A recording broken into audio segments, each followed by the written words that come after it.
So welcome everybody to Bob Cooper's presentation on digital transformation. My name is Andrew Maxwell.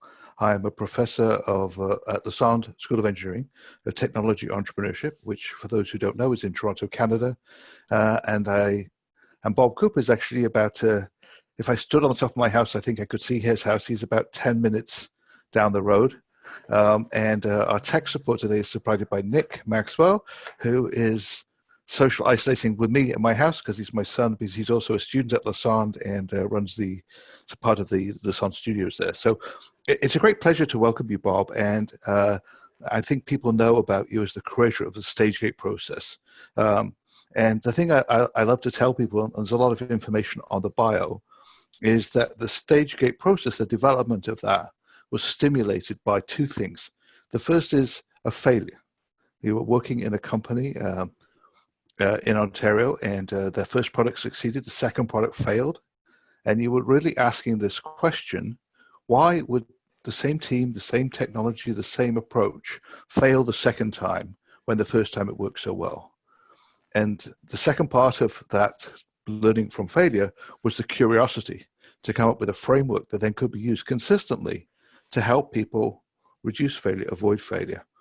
And that insight and that approach has inspired everything I've done, actually. Most of my research has been on failure as well. And it was the topic for your PhD, and it was also similarly the topic for my PhD. So I would like to welcome you today and to have you share your insights about how digital technologies and digital transformations and Stagegate from manufacturing are coming together to create new opportunities and new innovations. So over to you, Bob. Thank you. Okay, thank you, Andrew. And with that, I'll move into my presentation. And we're talking, of course, about digital transformation and its impact, largely on manufacturers in this case, and their new product development efforts. Now, the first impact is pretty obvious. It's namely smart products. A study done out of Germany recently revealed that an estimated 29% of the constitution of physical products consists of embedded software. These are manufacturers, 29% of their new products, 29% of the products. Now, that is an amazing percentage. It's higher in some industries, such as medical devices, and lower in other industries, such as heavy equipment, but it is a significant percent. There's Volvo, who make construction equipment in Sweden. A senior engineer there telling me that 10 years ago, product development meant largely mechanical and electrical engineering, new transmissions, new engines, new articulation systems. Today, 50% of the new product is now software. Software to enable the truck driver, the lorry driver, to better optimize his time, avoid waiting in line, be in the right location, and so on. So this is really dramatically, and other companies like Volvo are approaching product development, which brings us to the second impact, which is the way you execute new product development projects. Clearly, by the way, this it's the development process. A new methodology is clearly required for smart products with embedded software that combines the best from the manufacturing world, which is gated nicely, with software world, namely agile development methods, complete with their iterative sprints and demos at the end of every sprint and so on, into a single system that both the hardware folks and software people all work together on the same project and work to advantage. An alternative, obviously, is to run the smart product project as two subjects, with software where people are physical, mechanical, electrical engineers in another room, not very communicating at all. And of course, you know the problems. There's going to be all kinds of synchronization issues. A recent study that ISPIM to separate projects, software and hardware, usually leads to bad results. So we need a process that both teams can use and use to advantage. Now, interestingly enough, such a piece here about 6 to 7 years ago in a handful of very, very progressive manufacturing companies who were not doing it so much to accommodate the software, we're doing it to accelerate product development of physical. And this hybrid process has been in place and people have been using it for some time, at least a handful of people. Now let's switch gears a little bit. Is developed in the 1990s, people in California in the United States who needed a better way to do their IT or software projects. And it resulted in the Agile Manifesto, which was written about the year 2001 by a handful of projects. The Agile Manifesto has a couple of key tenets. The first one is that working software is delivered frequently in weeks rather than months. In other words, you build something and you get it in front of customers and out in front of managers, get feedback rather than waiting months and months and months to do a field trial or a beta test, which is so typical of us in the manufacturing field. The other tenet is working software. In other words, something that you can see and it actually works is the principal measure of progress, not a PowerPoint presentation. That was key.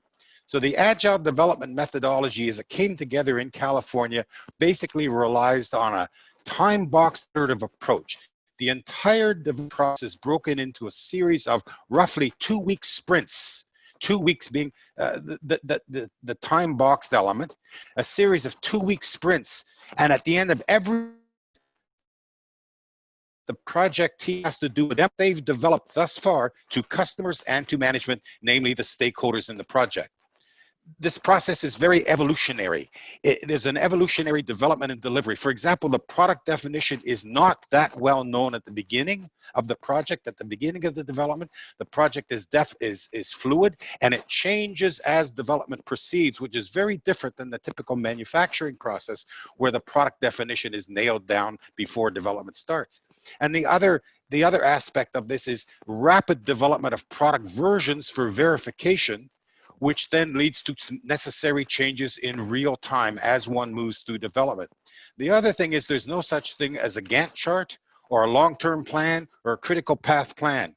The plans are constantly changing as the project moves forward. The longest plan, I was told by one project team that we have, is a 2-week plan of action for the next sprint of the project. This methodology in the Agile world, the software world, of course, encourages very rapid and flexible response to new inputs. For example, customer requirements, customer changes, customer feedbacks that can be built in instantly into the product as it evolves and develops.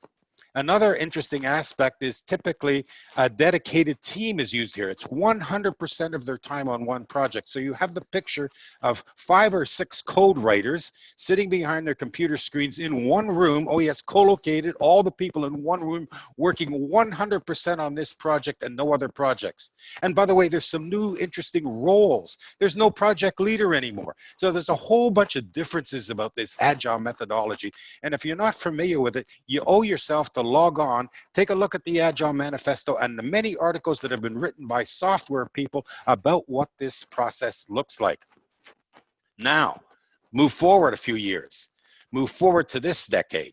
Agile-Stage-Gate started to be found for in the world of manufacturers for physical, manufactured, or hardware products. It started, I started seeing a handful of companies using it as far back as 2013. Not so much because they were interested in doing software, far from it. In those days, they were still doing hardware products, but they're basically interested in accelerating the process and getting some of the benefits the software guys had found from using it. And the results were very, very positive at the beginning. In fact, they were so positive, I found it almost too good to be true. Faster to market by about 30%. This is hardware. Gets the product right first time. No necessary reworks after launch and so on. And oh yes, another interesting thing that wasn't expected, even though this is a higher pressure system that puts the team under some self-imposed pressure, there's much higher team morale because they're basically in control of their own destiny. Firms, the hardware firms that we saw adopting this methodology built this agile Scrum method of project management into the stages of their existing Stagegate process. And basically they took their existing project management techniques like Gantt charts, timelines, critical path plans, milestones, threw those out the window and replaced all those things with agile project management within the stages. Now, these companies have been doing this, some of them, especially in Europe. Companies such as Tetra Pak and Volvo and Lego and others have been doing this for some time, and they've been getting very, very positive results for physical products. But the nice thing is, as we move to smart products, it turns out this agile stage gate hybrid model is ideal for digital or smart product development because it can handle both the physical and the software facets of the project. By the way, this term Scrum, some of you may have heard of, is a term from British rugby that metaphorically a meeting of players on the football field. So here's a diagram that my colleague in Germany and I put together, Peter Fürst. We wrote a paper on this and that appeared in an online journal just a few months ago that is available on my webpage, along with all the references that I'm sort of citing here. The webpage, by the way, is at the bottom left-hand side of the screen here. www.bobcooper.ca has this article as well as other articles on Agile-Stage-Gate. Here's what it basically looks like. Across the bottom in the blue section, we keep the traditional stages and gates. Here's ideation, gate 1, concept screen, business case, go to development.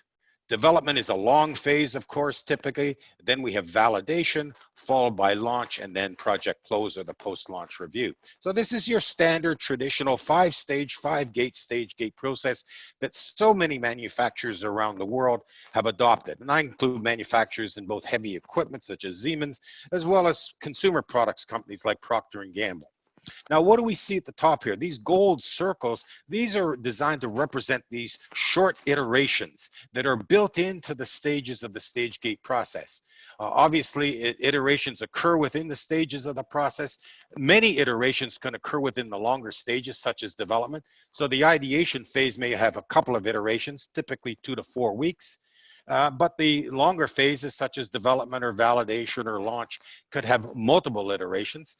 Each iteration starts with a planning meeting and ends with a demo to stakeholders, followed by what is called a retrospect. So there's a very disciplined approach to this. So even though Agile is basically preaches flexibility, it in fact is a fairly rigorous methodology. Here's an example. I mentioned Lego already. They were one of the first European companies to come up with the idea of an agile stage gate hybrid model. And here's how it happened. Back in 2001, in the Lego Education Division, which is a company, which is a business unit within Lego in Denmark, that makes software and physical products designed for education for children. These products are sold to schools and teachers. They began a highly innovative product called Story Starter back in 2011, which was supposed to help younger children become more creative writers. One of the problems with this project is there was a lot of uncertainty. The teachers, they were set up on panels for focus groups and discussion, voice of customer. The teachers weren't exactly sure what they were looking for. The technical guys didn't know what they needed, and around they went. The project was managed using Lego's tried and proven stage gate model. Lego's been using Stagegate since the mid-1990s, and it worked very, very well for most of their products. But for this project, with so many unknowns and so many uncertainties, it didn't fit well. You know, the project team kept coming up with design iterations, and it moved very, very slowly. And after 4 years, the project leader was ready to give up. At that point, he invited the Digital Solutions Group to join his team. And this digital solution group, a bunch of software guys, were already using agile methods for their software development. And they joined the Story Starter team, and they suggested to the project leader, what have you got to lose? You're not making any progress. You may as well try Agile. So basically, the Story Starter team at Lego, back in about 2015, after 4 years of going nowhere, decided to try the new Agile approach for managing the entire project. But management at Lego did not want to lose the strategic benefits of Stagegate. They liked the discipline, the strategic orientation, the gates, and so on. So they kept Stagegate while implementing Agile within the gating system. So the Agile Stage-Gate hybrid model emerged for physical and software components of the project. And what happened? They began using this new Agile Stage-Gate hybrid model with sprints, typically 2 weeks in those days, 15-minute daily stand-up meetings called Scrums. Every day the team met at 8:30 and had a discussion. There was a visual Scrum board. This is a very visual process. Daily activity logs, the requirements for burn down charts, a prioritized project backlog, sprint planning meetings to start every 2-week sprint, and so on. And Agile-Stage-Gate was used during the development phase of Story Starter and continued through the implementation phase in their gating model, and the result was miraculous. After 4 years of going nowhere, the Story Starter project saw a remarkable acceleration with immediate increases in productivity, much better team communication, and improved workflow because problems were solved at the next morning's Scrum meeting. And the result was a launch of a highly successful and innovative new product just 12 months later. Now, this and other projects are described in the article at the bottom, which is also on my webpage. These are 6 case studies of companies including Lego, Danfoss, Tetra Pak, Honeywell, and others, and GE. So successful was this method with this one project and a second project that followed, a project called More to Math, that the Lego Education Group in 2016 decided to use this for all major projects, this new method. And now Lego in 2019 and 20 is now rolling Agile-Stage-Gate out across the entire corporation for significant projects. To sum up, the Agile-Stage-Gate process with Scrum, sprints, new product rugby, if you will. By the way, here's a picture of a daily Scrum meeting that I mentioned. This company literally was using a stand-up situation. They removed all the chairs in the room so people couldn't sit. It's typically a 15-minute meeting to decide what we're going to get done today. So here's basically how this works. A sprint is the basic unit in an Agile Scrum model. And sprints typically last 2 to 4 weeks. In the software world, 2 weeks is common. In the manufacturing world, typically 3 weeks because we need a little longer to get something we can demo. These sprints are time boxed. That means they're restricted to a specific duration. If you start on a Monday morning at 8:30, 2 weeks later or 3 weeks later, Friday, 5 o'clock, it's over. And it doesn't continue on to Saturday morning or Monday morning. It's over Friday at 5 o'clock. That's it. There's a constant effort of time, and this constant effort, this 3 weeks, 3 weeks, 3 weeks, one after another, sets up a rhythm. And the rhythm is often called takt time. And takt is a German word, of course. It means that the baton that an orchestra leader uses to conduct his orchestra and get a certain rhythm.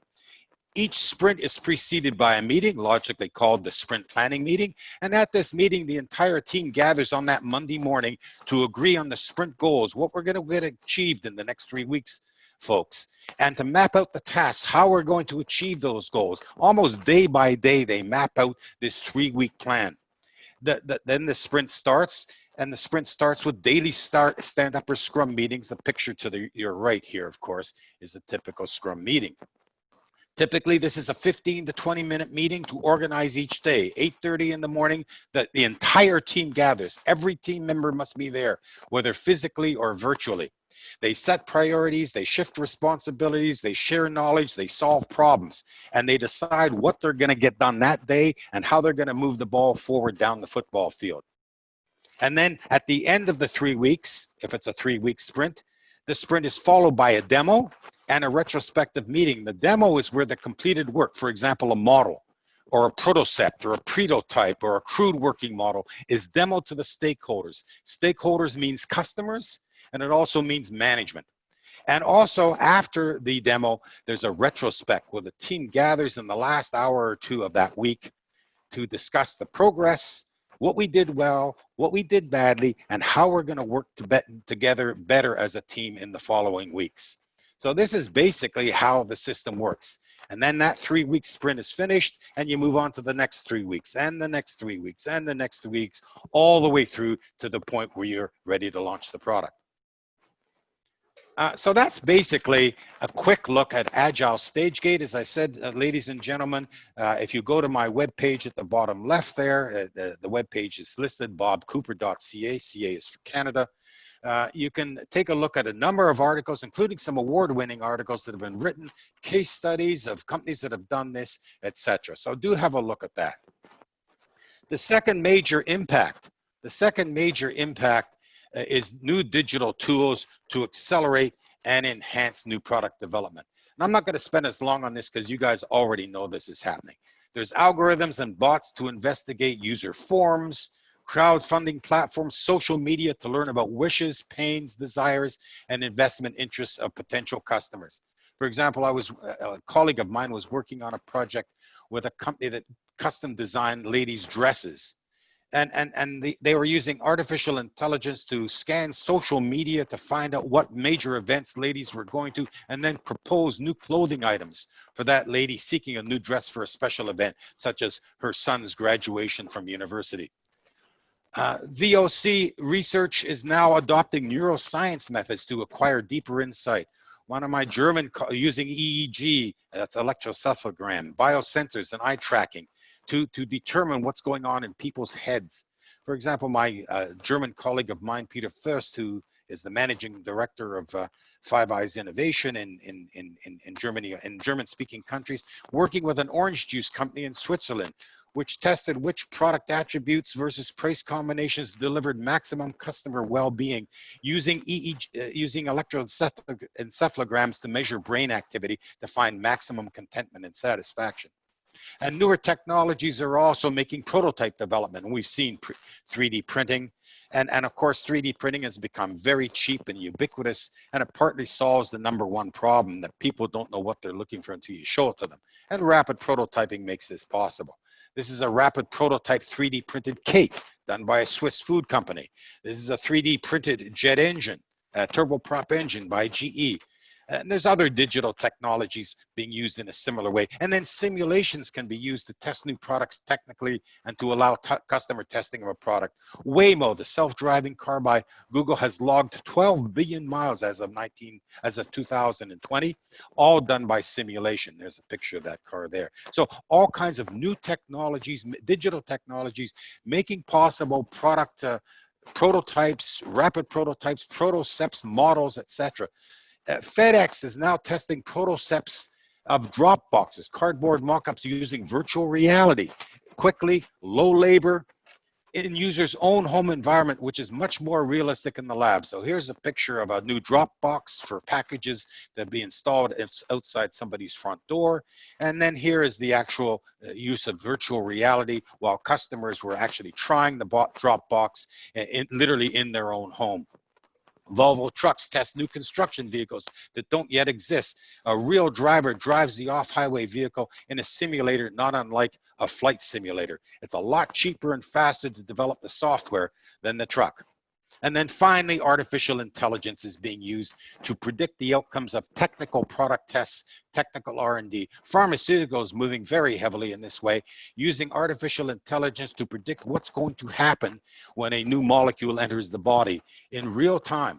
And a number of these major pharmaceutical companies, such as Pfizer and Novartis and GlaxoSmithKline, are in partnerships with AI startups to discover new drug candidates. And this is a very simple model here at the bottom showing how this works.